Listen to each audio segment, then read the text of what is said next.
thing about the past is that it has a funny way of catching up to you. I used to work for a couple of paranormal defense organizations as a consultant, but I left the game. I became a critic to live the quiet life, but one of my enemies summoned a demon, and one of my partners nearly sold his soul to her to impress a girl, nonetheless. Long story short, I'm getting blamed for the whole thing, but UNIT and the BBRD are willing to forget the whole thing if I take out a renegade on their behalf. The dog.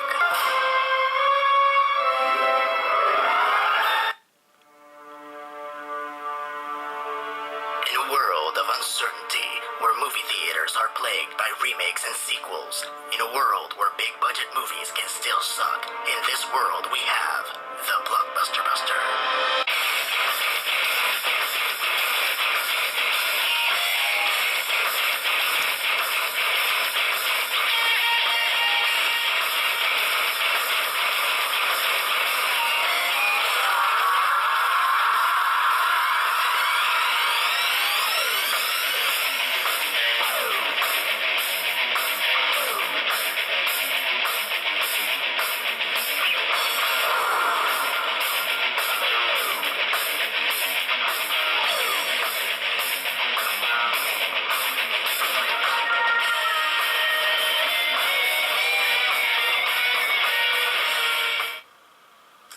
Fanboys and fangirls, I'm Erod and I'm the Blockbuster Buster. And if there is one subgenre that I absolutely love within the world of horror, is any shows or movies that deal with paranormal investigators. Ghostbusters, Monster Squad, Solomon Kane, I love it all. So man was I excited in the late 90s when a good friend recommended me the comic book series Dylan Dog, created by Tiziano Sclavi. The comics follow the adventures of Dylan Dog, a quirky paranormal investigator based out of London. Now, there are two things that make Dylan Dog stand out in this genre. How his adventures work as social commentary, using the monsters as metaphors, which is an element heavily used in Buffy the Vampire Slayer. And of course, there is the character of Dylan Dog himself. He's a crabby, snarky, abrasive know-it-all who is set in his old ways, and has almost as many phobias and idiosyncrasies as Monk.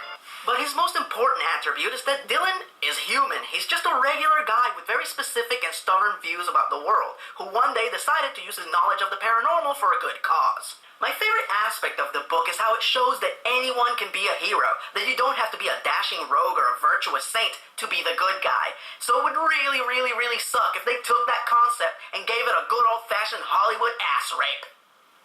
Ah, crap. So our movie begins with a rich girl named Elizabeth preparing dinner for her and her father, when suddenly blood begins dripping from the ceiling.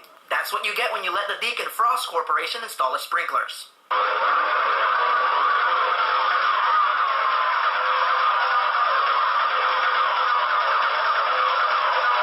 Elizabeth goes upstairs to investigate, only to find her father dead and a werewolf leaping out the window. Huh, that was a great cold opening. Now cue the intro!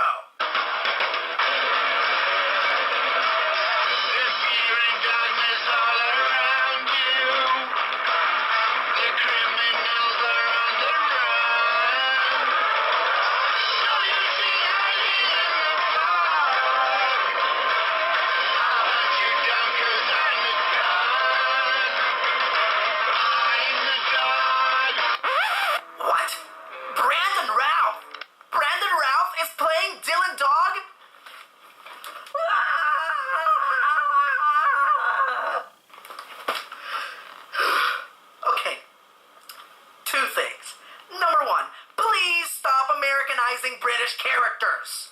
The Office, Hellblazer, and now this? At this rate, it's only a matter of time before...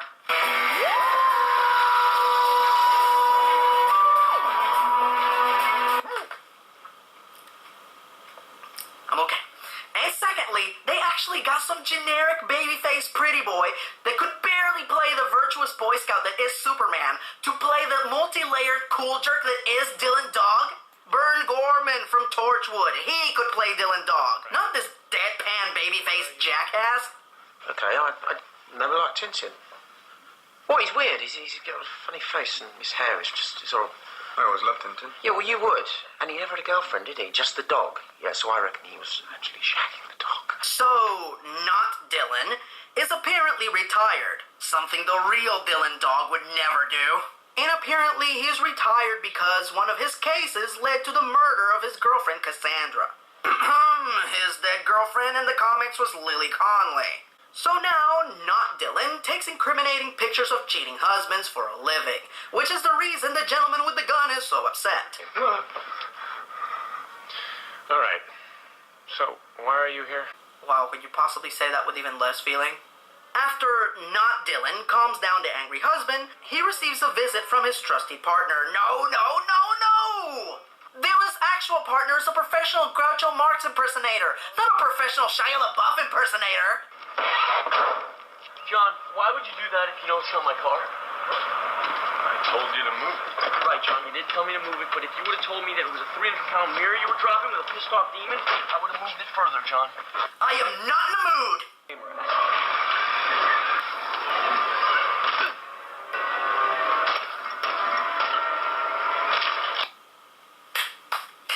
You know what? I'm gonna give Sam Huntington a chance. He is a great young talent, and he is very funny. In fact, I really love this performance in... Wait a minute. Sam Huntington played Jimmy Olsen in Superman Returns, the same movie in which Brandon Routh tried, emphasis on the word tried, to play Superman. So they put Jimmy Olsen and Superman back together again? Oh my god. Could this possibly be the evil casting of... Nah, not even Mandy Marin could be this cruel. So Marcus gets, not Dylan, involved in the murder investigation of Elizabeth's father. And what the fuck? Dylan Dog would never wear that! That's one of his principal quirks! He's anti-materialistic, so he bought 12 outfits that look exactly the same. Black leather jacket, red shirt, blue jeans. Dylan Dog would never be caught You know what? If I keep stopping to point out all the inconsistencies between this movie and the comic book, I'm never gonna get through this. So I'm just gonna have to tell myself that Dylan Dog is not in this movie. From now on, you're Detective Babyface Mac Lamass. So Lamass goes to see Elizabeth, but the minute that he hears that her case involves the paranormal, he turns her down. But Dylan would never... Sorry, I'm still adjusting. Meanwhile, we find out that the local vampires are marketing their own blood as a designer drug. Wow, that sounds absolutely nothing like the plot of The Lost Boys: The Thirst. The Nightcrawler was created into a designer drug. The only problem is it's not a drug. It's vampire blood. And thus we meet the vamp behind this nefarious contraband. Vargas, played by Taye Diggs. Don't get me wrong, I like Taye Diggs, it's just that Dr. Cerberus is Dylan Dog's arch nemesis. I mean, how would you feel if in the first Batman movie, instead of having the Joker be the main villain, they picked some generic bad guy you've never seen before? You, the dynamic Dark Knight, versus me, the conceptual Condiment King. Come, Batman. Let's see if you can cut the mustard. Quiet. I can't take this anymore. If this movie disappoints me one more time, I'm gonna fucking lose it. It's like some big beast with big fangs and... They killed off Sam Huntington? That always makes me feel better. So Marcus's death inspires Lamass to take the case. It's time to suit up.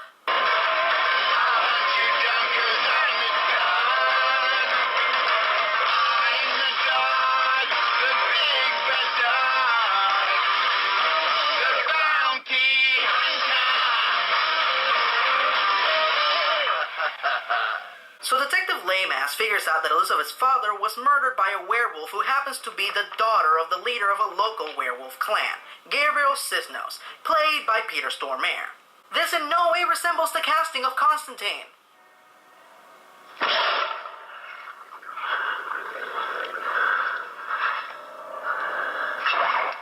Gabriel, who apparently is a good friend of Lamass, advises him to stay retired and keep away from the case, and Dylan leaves on good terms. There you go, that's more like the comic, the idea that not all creatures of the night are monsters. I'm glad that they didn't ruin this moment by having one of the werewolves acting like a mindless brute.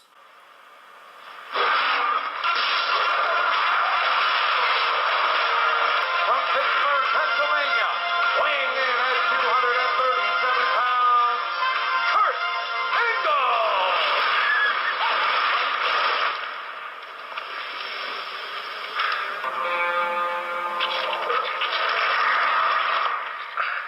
Wait, stop. Look, I can forgive the Shia LaBeouf ripoff clone, and I can even forgive the casting of Peter Stormare. But that moment was a pathetic and blatant ripoff of Constantine.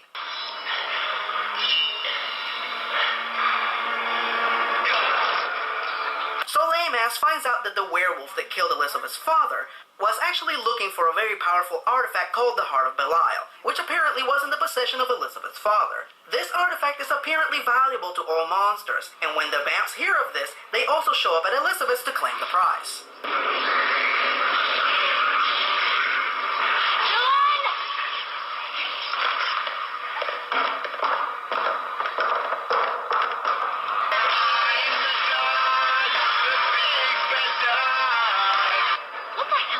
Going on? Look around you. Look at them. You think they're all like you, but they're not. Someone on the street is an imposter. Wait, what? That is the same scene from the first Blade movie! See the valets over there? They're vampires. So's the doorman. And the whore in the corner. You know what? I can totally understand them ripping off better movies and shows. After all, it's not like they have 2 decades of comic book stories to emulate. Lame-Ass goes to question Mara, the werewolf who killed Elizabeth's father, but he finds her dead, and with the exact same bite marks as Marcus, which brings Lame-Ass to the realization that Mara and Marcus were killed by a zombie, which means...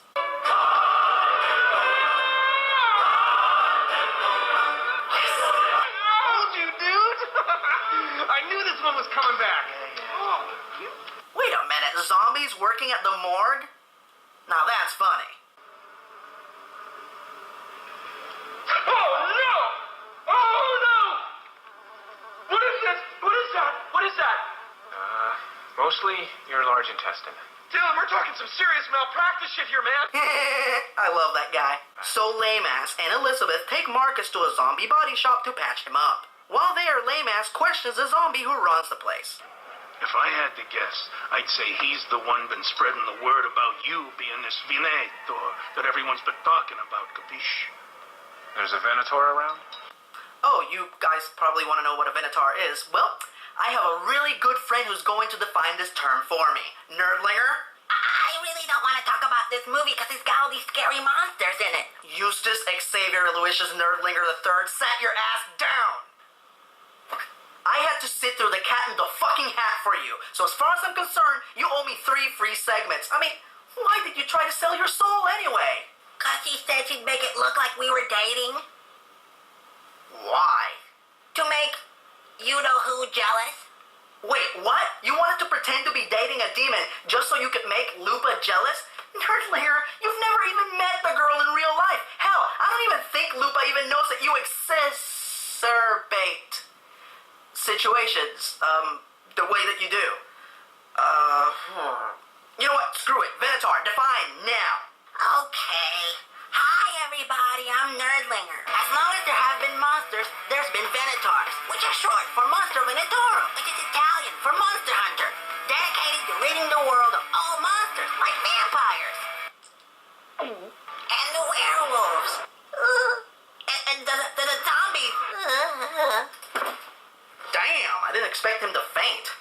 Oh well, the real question is, why would anyone confuse an impartial investigator like Dylan Dog for a Venator? Which means that it's once again time for...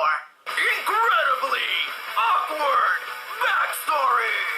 So after Elizabeth goes digging through Lame-Ass's personal belongings, he decides to reward her by telling her more personal info about himself. So the reason the creatures of the night are on edge about Lame-Ass coming out of retirement is because during a case he found the dead body of his girlfriend at a vampire club.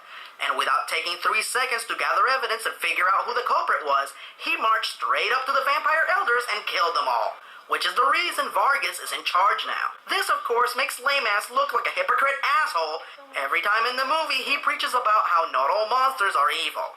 It really doesn't make any sense, because since when are monsters the good guys? Well, that all depends on who you think the monsters are. After telling Elizabeth that very sad and private story of his girlfriend's tragic death, she decides that this is the best time to seduce him. But Lame-Ass holds it together. I can't. There you go, man. Hold it together. After all, you're still in mourning and she has to respect that. I just had sex, and it felt so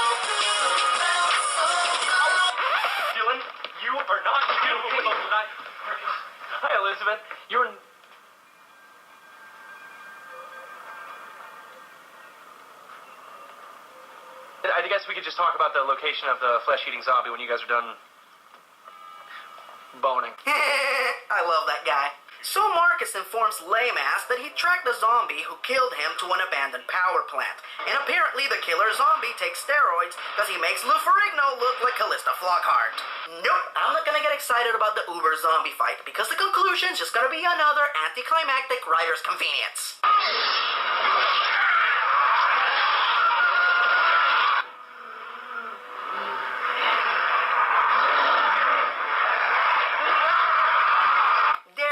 Just like I said, I would question why the killer zombie was hiding out in a building full of cannibal zombies, but I'm pretty sure that the writers of this movie couldn't find another movie or a show to steal an explanation from. Ooh. Oh yeah, I went there. So Laymass discovers that someone was controlling the Uber zombie and used him to kill Marcus and Mara. They achieved this by using Vargas's vampire drugs. So Laymass believes that Vargas is behind the whole thing. Wait a minute, guys. Vargas is a really smooth operator. So if he was controlling that zombie using his drugs, he would administer the drug himself. He wouldn't give the zombie vials of the drug that could be traced back to him, so somebody must be setting him up. I'm the dog, the big bad dog, the bounty hunter. Oh, never mind.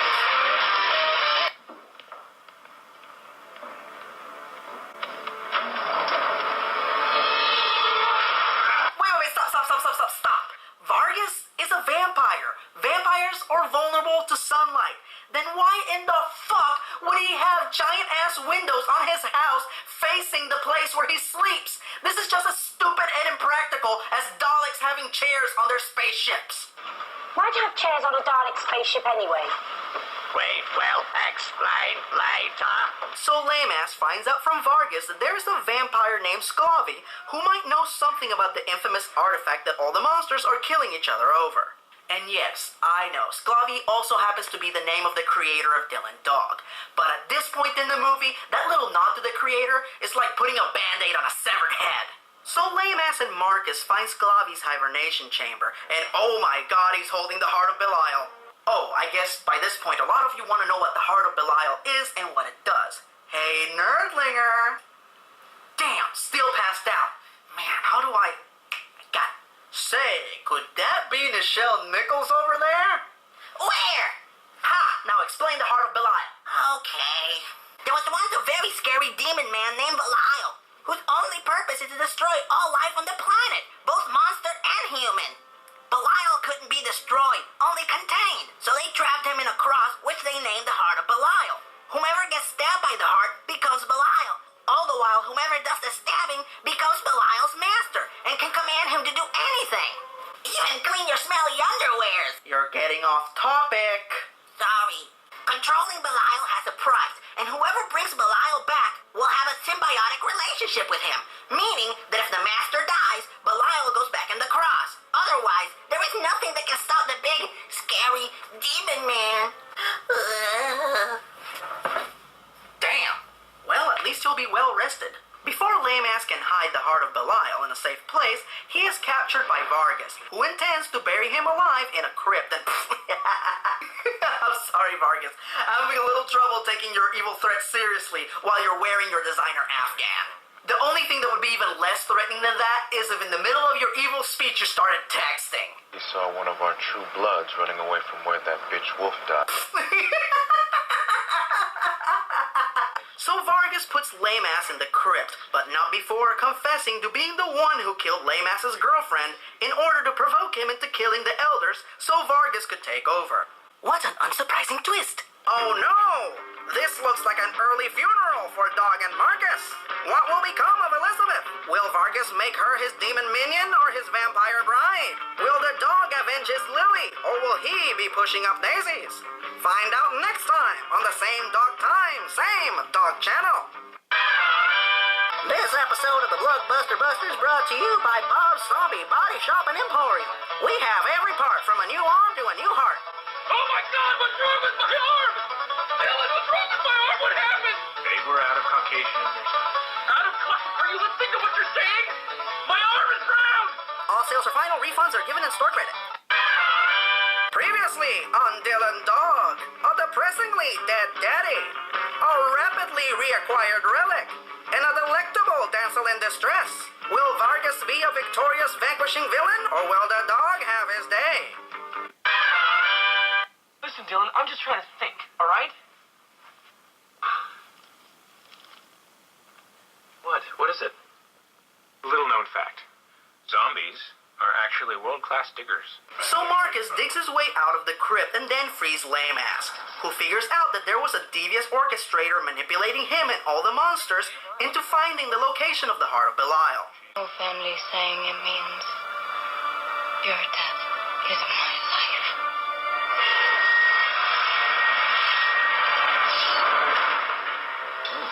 Sassy. Wait. Elizabeth and her father were the Venators? But Venators hate monsters. They wouldn't use a zombie and a demon to do their bidding. You know what? Who cares? It's still not as hypocritical as... Well, that all depends on who you think the monsters are. So Elizabeth uses Vargas as the host, and he turns into Belial. Holy shit! This means that a vicious racist monster hunter now has control of the most powerful killing machine in the supernatural world. Our enemies are the monsters outside these walls, not here.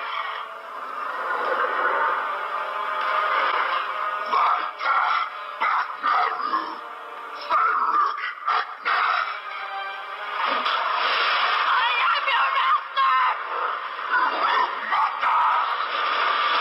But the movie established that the stabber would control Belial.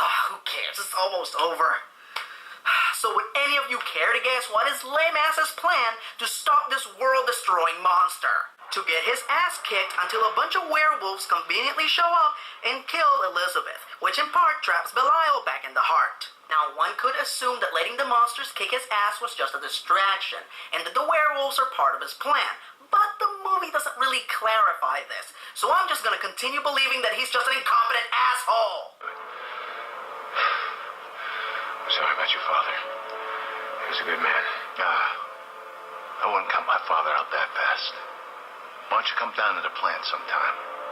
But this time, leave the silver at home. Yeah. Oh, so you're friends now, even though he tried to murder you the last time that you met. Right. Anyway, Vargas is laying over there, completely unconscious. Are you going to avenge the woman that you loved? Nope, he walks away. He murders a whole room full of innocent vampires based on false assumptions, but he lets the guilty vampire live so he can try and murder him and Marcus on another day.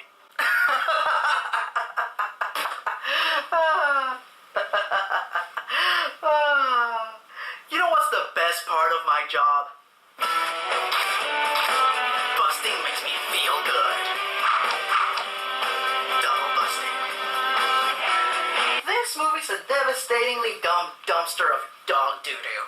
Like a lot of the movies that I reviewed, this one has a lot of potential. The plot is pretty cool, the mystery's intriguing, and the monster makeup and effects are awesome. Seriously, kudos on all the practical monsters. CG monsters are shit. But by far, the main element that makes this movie bearable is Sam Huntington as Marcus the Zombie. All his scenes coping with becoming a zombie are fucking hilarious. Isn't a zombie plan, all right? You need to fix this.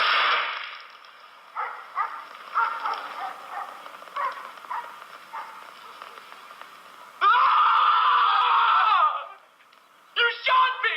In fact, I wouldn't object to a recut of this movie that would feature Marcus more prominently. So yes, I'll admit it, this is not a bad introduction to the paranormal investigator genre. However, it's a horrible introduction to Dylan Dog. As far as I'm concerned, the character is not in this movie. You can say whatever you want about the Hellboy movies, at least Hellboy is in them. Brandon Routh doesn't even try to play anyone remotely similar to Dylan Dog. Keanu fucking Reeves was better as Constantine. Damn, I never thought I'd live to see the day where I admitted that Keanu Reeves outperformed somebody. But Brandon Routh's performance in this movie is so boring and wooden that it'll make you fall asleep and it'll give you splinters. Now, if you're like me and you're an avid fan of this genre, you will continuously notice how much and how often this movie pathetically knocks off other better movies and shows. It's Mara, the dead werewolf. She was dating a vampire. That's a new one. Which wouldn't be as bad if this wasn't based on a pre-existing original comic book. There is no reason to knock anything off. There's plenty of great material to choose from. So take it from me, skip this flick and check out the comic. However, if you want to see a show that resembles Dylan Dog a hell of a lot more than this movie, check out Good vs. Evil, starring Clayton Rohner and Richard Brooks. But this movie, however, is not worthy of the dog's name. So that was one busted, thousands more to go. I'm E-Rod, and I'm the Blockbuster Buster.